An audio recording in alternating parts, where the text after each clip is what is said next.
All right, now, so what you're viewing, if you can hear me, is an image of my student. Her name is Alicia Saunier. Alicia was one of the first on the ground when Mike Brown had been killed by Officer Darren Wilson in Ferguson. And one of the chants that she and her comrades said was, if we don't get it, shut it down. And she was an A1 day one activist. This was vitally important to understanding the democracy. That as Professor Jeffries just mentioned, the answer won't always be in voting. That sometimes you have to take further action, and that's what she did. She understood. She understood, like Frederick Douglass, that power concedes nothing without demand. It never has, and it never will. And she understood that. As a result, she took to the streets. I followed her to the streets. We stayed out there for a year, and we were able to make some changes in Ferguson, in St. Louis. And that's important to note. It's also important to note that she took voting seriously, that she took the democracy seriously, and now she's an alderwoman for the 7th Ward in St. Louis. I mention that because she was one of my students in my Black Studies classes. And so she, in my mind, modeled the beginnings of Black Studies, modeled the beginnings of this decolonization of knowledge, as we say. These are a couple of Black Studies pioneers that we should all know. On the left, the very handsome balding man is W.E.B. Du Bois. Du Bois came out of Massachusetts, went down to Fisk to get his undergraduate degree, and then went to Harvard University, where he became the first African American to get a PhD from Harvard University. Of course, they made him redo his undergraduate degree because, of course, they couldn't count Fisk, the degree that he received from Fisk. What's interesting about Du Bois is, of course, he had to pioneer his own research topic. He didn't have anybody that knew much about African Americans, and so he had to do work to do his own kind of research. While at Harvard, he had the opportunity to go out to Germany, where he learned a new approach to studying mankind, and that was social science, the social sciences. And so many call him the father of the social sciences. He came back. Of course, we all know him for his powerful book, Souls of Black Folk. But what we should also know him from is the mixed methods that he used to put together works like the Philadelphia Negro, where he's using history and sociology and political science to put all of that together to make his case about the advancements and the hindrances to African Americans. On the right, you'll see Carter G. Woodson. Carter G. Woodson got it the Steeler Star way. He got his education out in Virginia and West Virginia. And he eventually went to Harvard University, where he too had to figure out how to write a dissertation that nobody knew anything about, because he was studying Black people. Now, I mentioned Carter G. Woodson because he was, many people call him the father of Black history. But I mention him because he, in learning so much and gaining so much knowledge, took it to the streets. His whole idea was that Black history, Black culture should belong to the people, that it shouldn't be amongst just the few people, but it should be in the churches, in the community centers, in the schools. This is how you get eventually Black studies. Now, I'm going to take a quick departure, and hopefully you all can follow me with this. Let's go way over west to the Bay Area, to the Yay area, as they say it. And you saw where Steph Curry and them just got knocked out the playoffs. It's tough times for them. But this is an image of a man by the name of Mario Savio. Mario Savio was a white fella who was in graduate school at Berkeley at the time. He had actually been part of the civil rights movement. He had been down to Mississippi during 1964, which they called Freedom Summer. Down at Freedom Summer, all kinds of college students went down to Mississippi from all around the nation to try to register voters. In addition to registering voters, one of the things the students did is, these college students did, is they were teaching young Black people in Mississippi about democracy, and they were teaching them about history, using African American history as a hook to get these young people interested in history. This is important because this is also kind of an entree into what we would know as Black studies. I mentioned Mario Savio because he was arrested. This is him on top of the police car.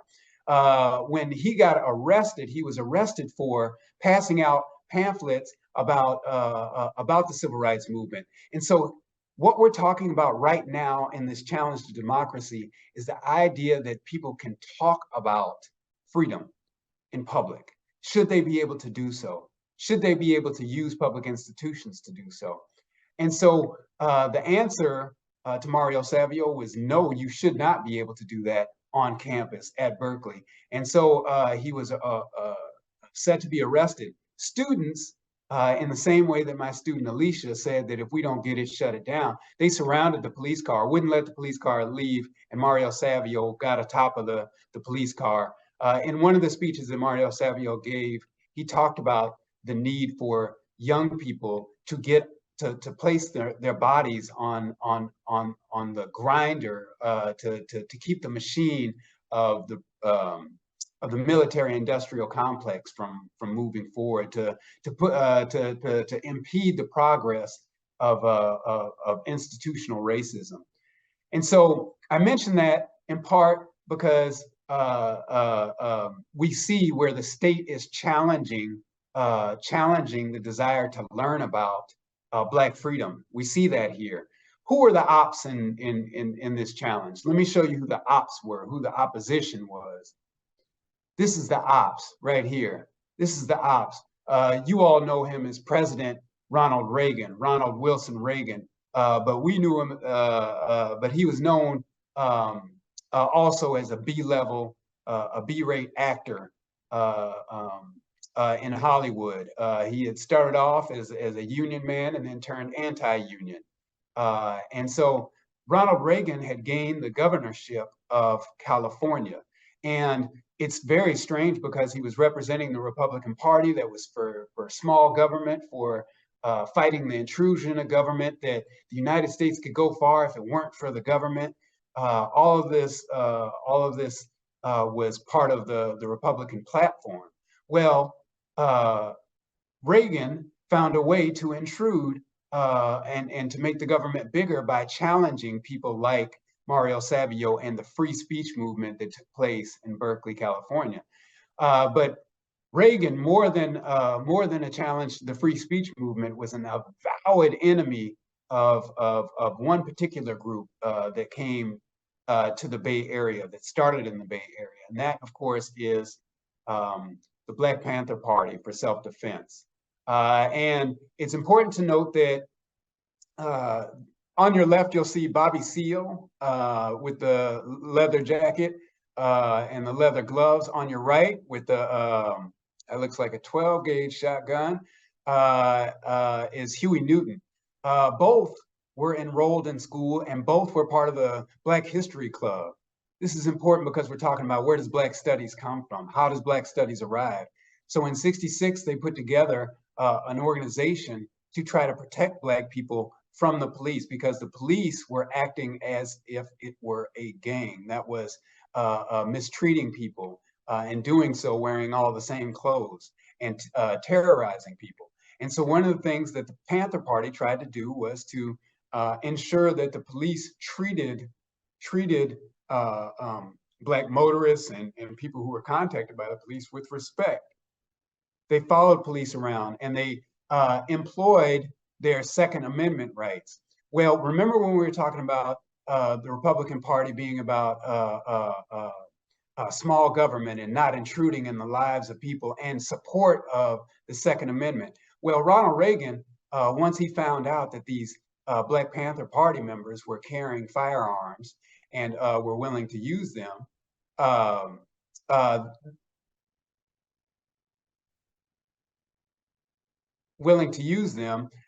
they are you speaking to me, or okay? Willing to use these firearms. Ronald Reagan was one of the people who became a proponent of gun reform. Yeah. And so I'm getting a message live from Florida too. All right. All right. So now these were people, this was happening in the 1960s in the Bay Area. And so everything happens in context. Nothing happens in a vacuum. So take a look at where we go from here. By 1968, it was an incredible year in the United States. Many people thought that the United States would rip apart. On the left, you see a man by the name of Mark Rudd. He was part of the Students for a Democratic Society out in New York City at Columbia University. Columbia University, there, students took over campus buildings. Black students took over a particular campus building, renaming it Malcolm X University. This led to the police coming on campus and arresting some 700 students and community activists on campus. That radicalized students to the point where they held a 6-week student strike where they wouldn't go to campus. Some students didn't go through the traditional graduation ceremony. And so this was so popular that people in France said, we want 1, 2, 3 Columbias. In the middle there, you see where there were students at the University of Pennsylvania pushing back against the university's encroachment into West Philadelphia. There used to be a neighborhood called Mantua. Now it's called University City. That's because the university was pressing into West Philadelphia. And on the right there, you'll see students gathered at a place called San Francisco State College. And there, students were protesting for the establishment of a Black Studies department. And this is important to note. This started in November 1968, where students were pushing for a Black Studies department. The university was not responsive in the way that students needed them to be. And so students took it into their own hands to where they would lead a student strike, same as they did out at Columbia on the other side of the United States. I mention this because I don't ever want you to think that Black freedom or anything associated with the advancement of Black people was given to Black people. Black people had to fight for those things. And Black people in this instance did so in collaboration with people, with Asian American students, with Chicano American students, with radicalized white students. And they called that the Third World Liberation Front. That was in 68. This is important to note. 68, you'll also remember, is the year that Martin King was assassinated. That was the year that Robert Kennedy was assassinated. And so you'll remember all of these uprisings all throughout the United States. Some people call them riots, we call them uprisings. Students in various places around the United States took up protest in whatever way they could. This is an image of students at Cornell University. Now, you might think, based on, you see the long rifle there and the bandoliers around the brother's chest there, you might think, wow, this protest really got out of hand. And you see the rifle in the other brother's hand with the brother with the sneakers. Things really got out of hand with this Black militancy. What if I told you, though, that these students who had been protesting for Black studies all year long, when they took over the student union building, white students tried to eject them violently and told them that they were going to kill them and threaten their lives? What if I told you that these students were protecting themselves?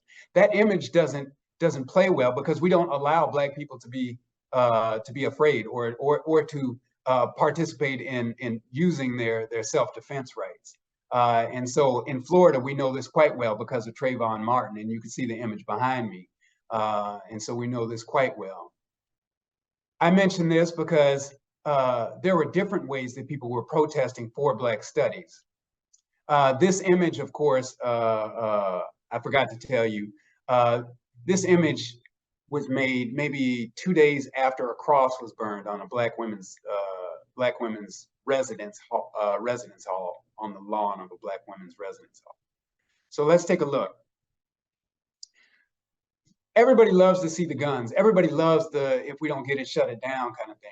But let me just tell you how history works. History works oftentimes with tree shakers. That is the people who are willing to arm themselves, with people who are willing to take over student union buildings, with people who are able to strike.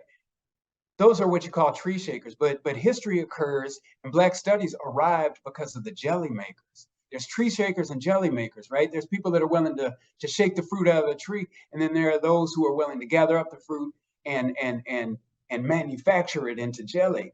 That's what these young people are. On the left, you'll see Jerry Varnado, and on the right, you'll see Jimmy Garrett. Jimmy Garrett and Jerry Varnado were students at San Francisco State College, and they were the ones who had designed the Black Studies department. Now, this is oh so crucial. Before there was ever anything called Black Studies, they were teaching themselves because that's what they wanted to learn. They said, we're coming to college, and these are first generation students. We're coming to college. We want to learn about ourselves. We want to learn about what's relevant for the Black experience, that is Black history and culture, so that we can solve the issues that are affecting Black people in the moment today. The idea was Black studies would never be for just the eggheads in the academy like myself, but that it would be for the Black community. Whatever issues that you were studying in the academy, the Black community had to be a part of it. And this is important. So when you're talking about why they don't want Black studies taught and why they don't want it taught a certain way, this is why, because it leads to empowerment. It leads to empowerment. So these young men, and I want you to understand this, these were students who were changing curriculum.